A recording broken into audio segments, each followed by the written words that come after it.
asalaamaaleykum mbokk yi ñuy seetaan à travers FGI TV mbégte ak contentement la ñu am à chaque fois di jàkkaarloog yéen seen biir émission Temple du Savoir Temple du Savoir nag tey daf fi dalal ndaanaan bu mag ndaanaan bi nga xamante ne tey lu ñuy waxtaanee xelam daf cee màcc lool avant ñu dugg ci débat bi rek dama koy bàyyi mu nuyoog mbokk internet yi ñuy seetaan Moussa maa ngi lay nuyu. maa ngi lay fay Soxna Sel di la ziyaare di la ñaanal jàmm te koy sàkku ci ñëpp itam di ñaanal sénégalais yëpp jàmm. di leen nuyu bu baax a baax fas yéene waxtaan ci waxtaan yi tontu ci laaj yi. merci beaucoup rafetlu nañ bu baax ni nga accepté invitation bi mais tey ñuy waxtaanee rek lan nga gisee li nga xamante ni mooy suñu politiciens yi nu ñuy doxalee mais balaa ñuy dugg ci loolu gis nañ ni manifestation yi fi jotoon na xew 14 personnes jotoon nañ fay ñàkk seen bakkan boobu ba tey état bu mu waxee daf leen di jàppale seen parents gisuñu ci dara boobu ba tey. malgré am na yeneen politiciens yu génn nag di def ay social ci ginnaaw mais nag yow lan nga gisee situation boobu. waaw gis-gis bi ma ci am mooy am ci lu ma metti torop ndax am lu la metti mënta paase ci réew moo xam dañ ne réewu démocratie la kenn ku ne am nga droit xeex li nga xam ni moo la intéressé ci sa réew. nga xam ni mooy jëmale réew mi ci kanam kenn ku ne am nga droit génn wanewu ci mbedd mi. xeex ko fa nga ko war a xeexee ay sénégalais ñoo xam ne ay tuut tànk lañ génn ngir seen réew ñu faat seen bakkan ba pare nag li ci gën a metti mooy am na ci ñoo xam ñi faat seen bakkan dañ cee teg seen bët gis leen caméra yi génne ko ba pare ñu ne dañuy def enquête lan la ñuy def enquête pour lan xanaa loo xamul mais koo xam ni kii da nga naan kii moo ko rey dama jàpp ne li ci war mooy jël dugal ci kaso bi. seega nag Sénégal dafa bari ay naafeq bari ay tappalekat bu fekkente bi boo waxee ñu dugal la ci kaso bi boo reyee ñu ni dañuy wër ki rey jàkkaarloo ki rey ni dañ koy wër damay fàttali booy bi dëkk côté Parcelles loolu police Parcelles gis nañ ki nga xam ni moo ko kii bal bi gis nañ ni mu ko reyee gis nañ lépp léegi kooku fan la mujj ñu ne léegi dañuy fay bakkani seeni parents léegi ñi dee nag ñi dee ñoom lan mooy seen droit léegi ndax 14 bakkan yi dee benn bakkan 14 bakkan yi benn bakkanu Macky Sall da leen a gën wala benn bakkanu politicien da leen a gën 14 bakkan yooyu noonu am na ñu ci waroon a mën a doon président am na ñu ci waroon a mën a tey jii dañ la boo reyee benn bakkan rey nga junni bakkan kon tey jii yoon dafay war a jug topp loolu leeral ko ci boppu askan wi. te loolu noonu duñ ko mas a bàyyi mu sedd te duñ ko mas a fàtte day doon loo xam ne nag tey jii dëgg la sëriñ bi wax na dinañ ci bàyyi xel bu baax mais am na loo xam ni ci dëkk bu mel ni dëkk bii di Sénégal moom nañ xam ni Macky Sall na ko leer ne man bu may cité damay cité ndax dañ ni gone bu la tooñee waxalal ak ay waajuram kon man Macky Sall laay waxal na ko leer ni muy tey muy suba 14 bakkan yii des moom dinañ ci andil firnde yu wér kéng ba képp ku ci sa loxo laale caabi féete la ginnaaw. mais est-ce que yow gis nga ni situation boobu noonu parce que yàgg nañu fi gis ay étudiants yu ñu rey wala ay élèves yu ñu rey te après affaire bi du mujj fenn est-ce que yaakaar nga ni loolu état dina ci def ay jéego. waaw xam nga yooyu yëpp itam léeg-léeg bakkan dina des mais wuute da ciy xaw a am. ci yu baree bare li indi affaire yi ak kenn ku ne nañ la reyee la indi sababu reyin gi mais 14 bakkan dafa am loo xam ni c'est la première fois mu fiy soog a am ci président yi fi jaar yépp nag xeex bu ne am na fi mais jëla bal rayal jàkkaarloog sa askan dóor loolu moom c'est la première fois day mel ni kon lii luñ provoqué la woon la loo xam ne dañ ko doon xaar ba pare nag nga wëlbatikuwaat di tëkkuwaat askan wi mais est-ce que suñ président réew yi ñoo ngi bàyyi xel ci ni li ñuy ndamoo ba koy xeexe mooy arme bi arme boobu est-ce que ñoom ñoo ngi bàyyi xel ci ni kër gu benn police a jóge wala benn militaire wala ñaari militaire bàyyi na fa 10 personnes te 10 personnes yooyu yaakaar naa ñoo man ñaar ña fa génne kon dama jàpp ne réew mi bu fekkente ni dañ ko dénk dafa am nu mu ci war a doxe waaye waruñ laa dénk nga wëlbatiku di xeex ak ki la dénk te nag bu wax jotee dañuy wax alal ji sunu alal la Macky Sall dañ koy fay mook ak njabootam bu jalgatee dañ koy teg ci yoon ñun askan wi nag ñoo ngi koy dànkaafu ci mbooleem lu fi jaar ba xam dina ko teg ci yoon wala tegu ko ci yoon bum jàpp ni dañoo reculer benn yoon mësuñoo deltu ginnaaw dafa am lu ñuy bàyyi xel waaye saa bu jug jotee rek dinañ jug tolluwaayu jug bu nekk nag ak nañuy jóge ak sababu la ñuy yëkkati waaye bu jug jotee dinañ jug bu wax jotee dinañ wax bakkan yi des nag moom pare nañ pour topp ko ci nii wala ci naa waaw bu mu yaakaar mukk ci nii comme yii fiy jaar nii ay tur lëndëm yi day tax ñu bàyyi mu sedd dinañ ko saafara ci nii wala ci naa loolu moom na ci bàyyi xel bu baax a baax. waaw xam naa ni peut-être nguur gi dinañ ci bàyyi xel bu baax ndax ñoom ñi nga xamante ne ñoom ñoo féetee ci wàllum état bi ñoom ñoo woote kon na nooy defe naa ni kon ñun ñëpp dinañ nooyal ba xool affaire bi fu muy mujjee mais tamit gis nañ ni moom mi nga xamante ne mooy njiitu réew mi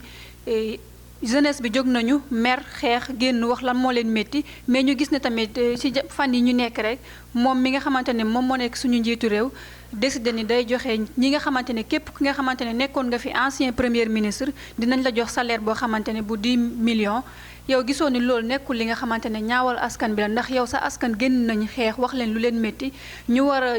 peut-être xaalis boobu noonu waroon nañu ko jël investir ko feneen pour jeunesse bi am si lu ñu jàpp mais yow nan la sa jeunesse génnee xeex wax lu leen métti ba pare yow nga génnaa ne da ngay jox ñi nga xamante ne ñoom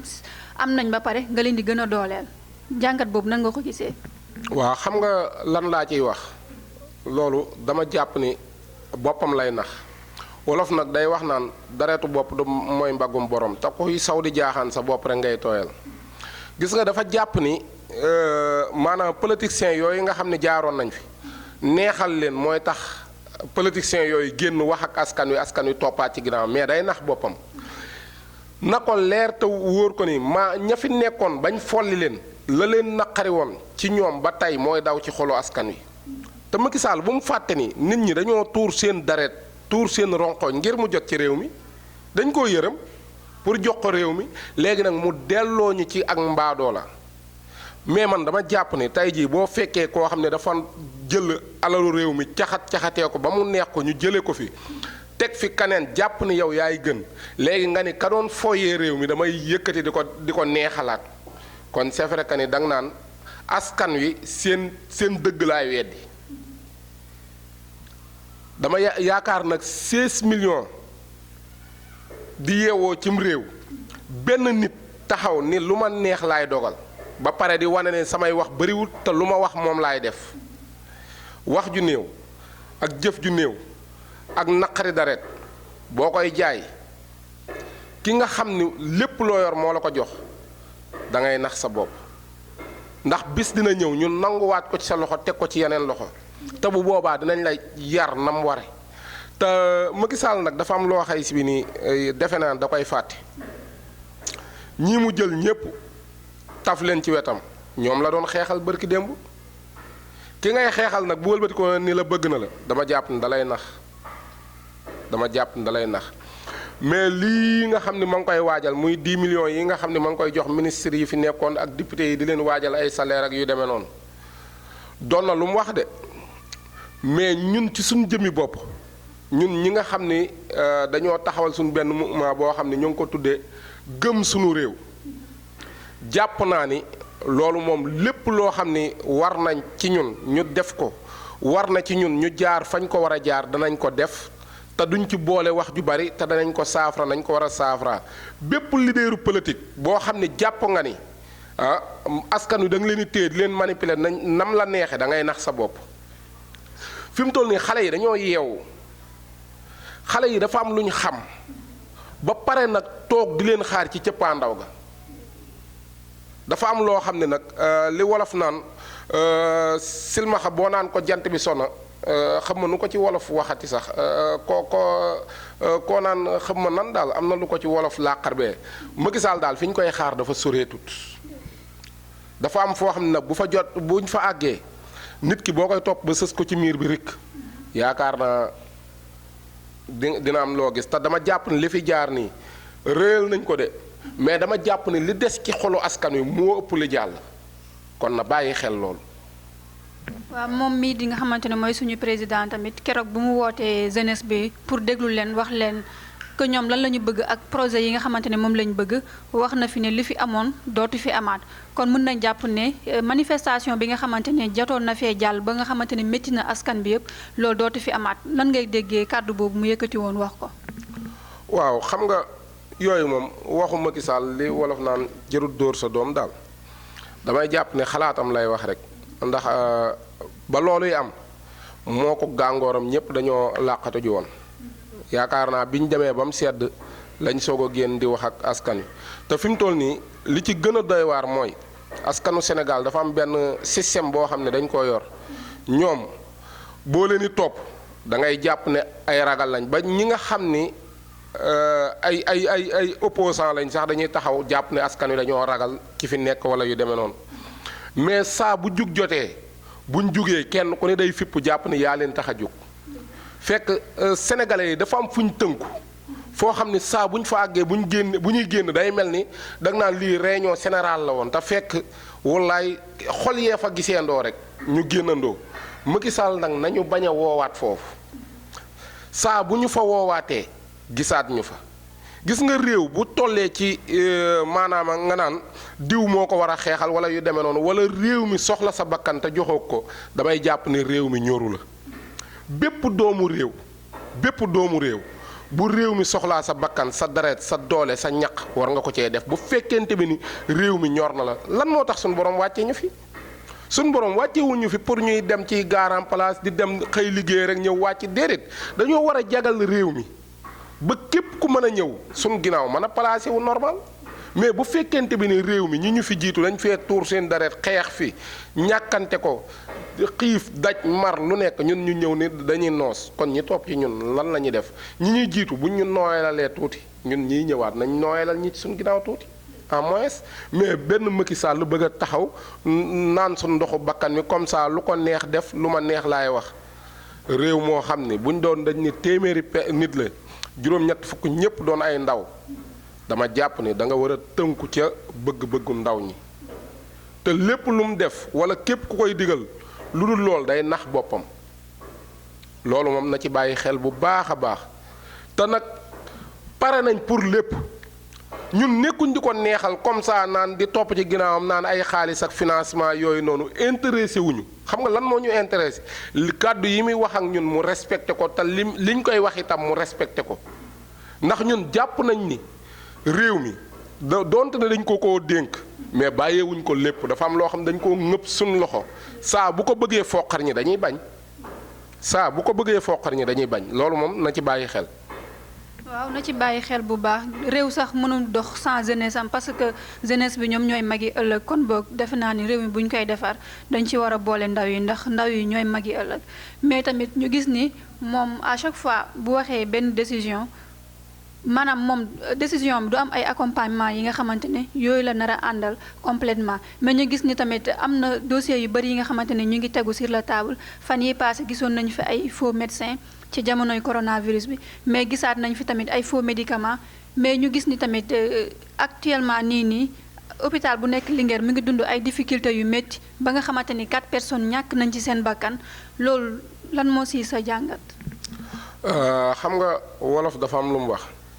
daf ni naar bu ndaw lu mu def ca naar bu mag ba la ko gisee tey jii directeur de hôpital beeg médecins yi dañoo am heure liggéey am heure wàcc. garde yi itam am heure liggéey am heure wàcc ñiy contrôler garde yi am heure liggéey am heure wàcc léegi dama jàpp ni bu fekkente bi ni ci yoon la ñuy topp ma dégg naa ku naan léeg-léeg directeur hôpital dafa war a def guddi mu jekk-jekk ñëw ci hôpital wala yu demee noonu est-ce que ñi war a contrôler garde yi ñoo ngi leen di contrôler est-ce que am na loolu njëkk xam nga lépp loo xam ni luy yëngu ci wàllu état système bu ñu teg rek dafa am ñoo xam ne ñooy contrôler système boobu est-ce que ñoo ngi ko doon contrôler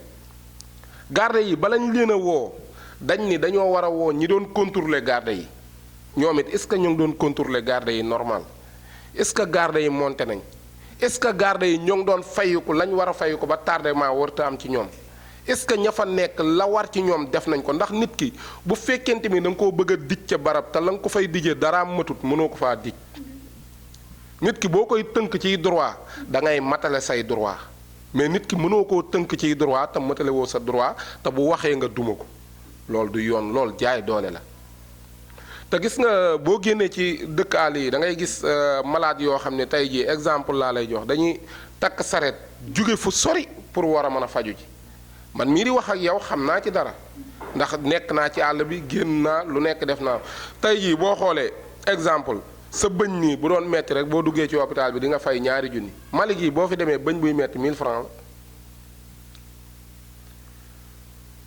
la xam nga lan moo waral lool te pourtant réew yu ci bari ñoo ñu gën a yomb ci wàllu fajoo wàllu lekk wàllu naan te pourtant léeg-léeg li ñuy dundee ak li ñuy naan ak li ñuy lekk ak seeni médicaments yépp day jaar Sénégal gii ba pare ñu gën ñu koy yombale loolu lan moo ko waral mooy état bu bon. tey jii ministre bi mu demee fële nuyuwul directeur de l'hôpital bi loolu pour lan la loolu dama ni mënuñoo nax sénégalais yi buñ ñu nax. nuyoo fay téewut nga wane sa mer téerewut nga wane sa fulla te gis nga nit ki mat responsable dëgg du mer day def bu fulla jotee mu wane fulla bu jëf jotee mu wane jëf mooy tax ñu respecté ko mais bu fekkente bi sa xol day lang yow mënoo jiite mbooloo kiy jiite mbooloo day taxaw bu yërmande ñëwee mu yërëme bu duma jotee mu duma bu teg ci yoon jotee mu teg ci yoon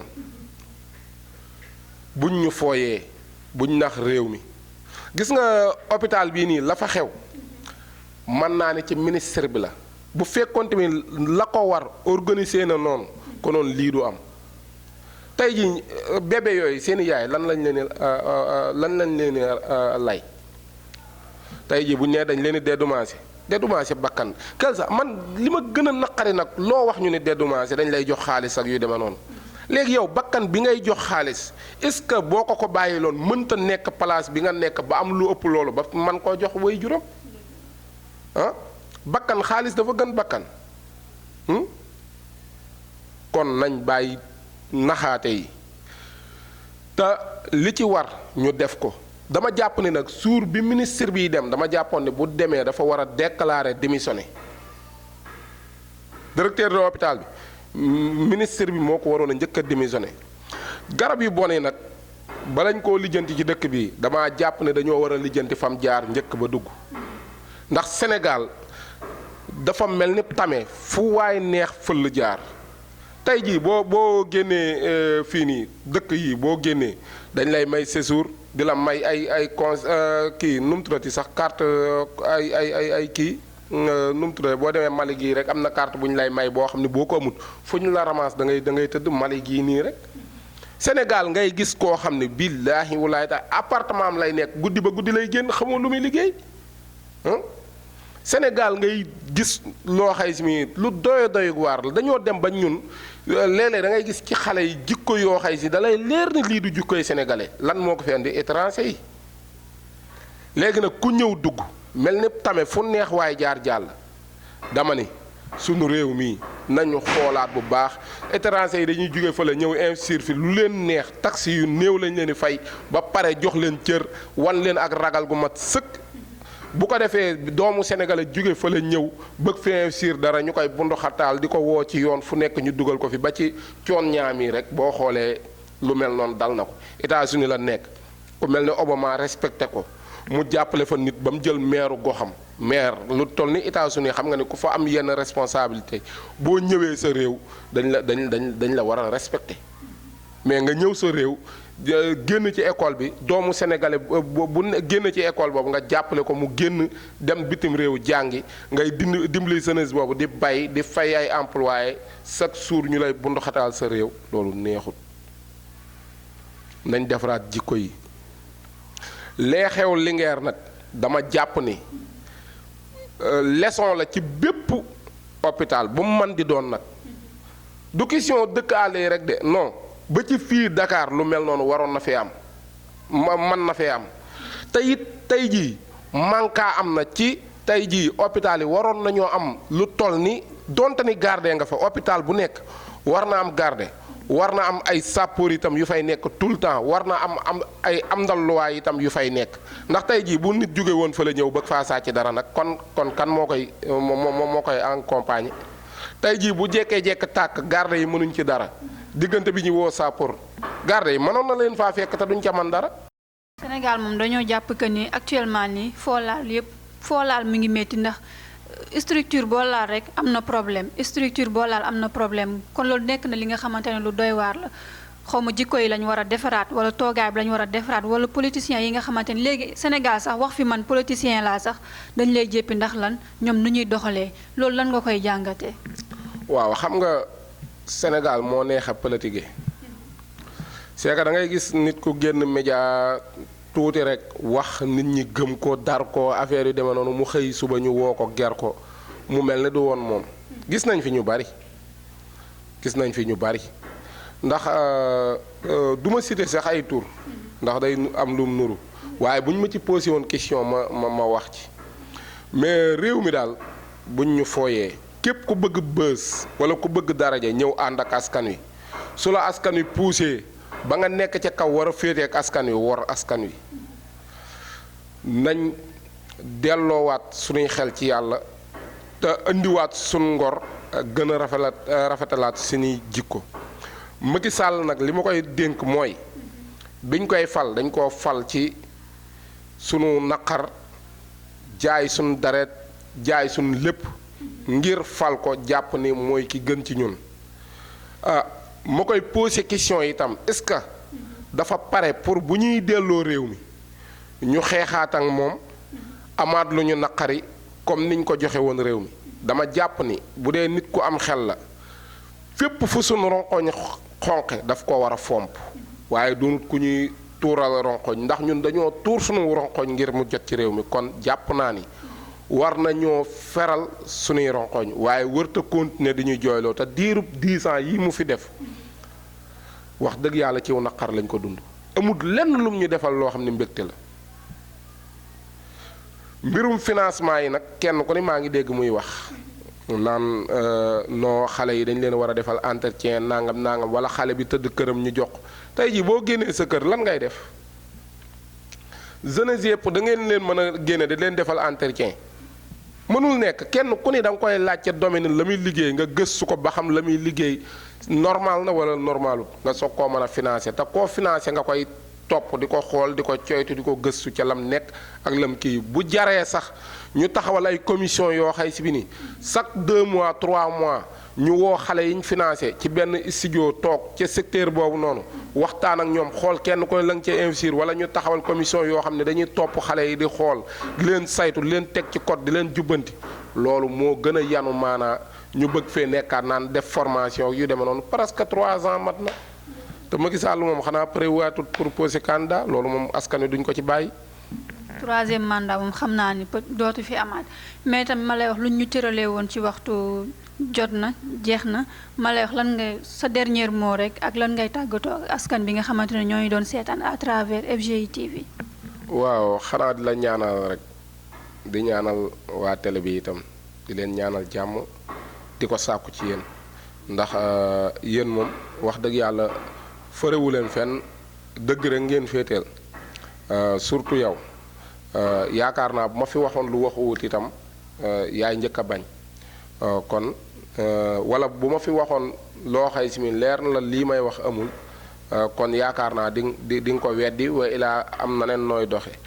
may ñaan nag jàmm ci réew mi wolof nag danaan ay bu amee ñaara ko séq waaye jàmm bu amee itam ñi ko war a dox ñoo ko dox may ñaan yàlla sunu borom defal ñu ci réew mi di Sénégal mu defal ñu jàmm te képp koo xam ne dañ laa dénk alalu réew mi nga xam ne bis dina ñëw nga jóge fi te buñ la ko dénkee defoo ci la nga war a def bis boo fi jógee itam dinañ ko leeral kon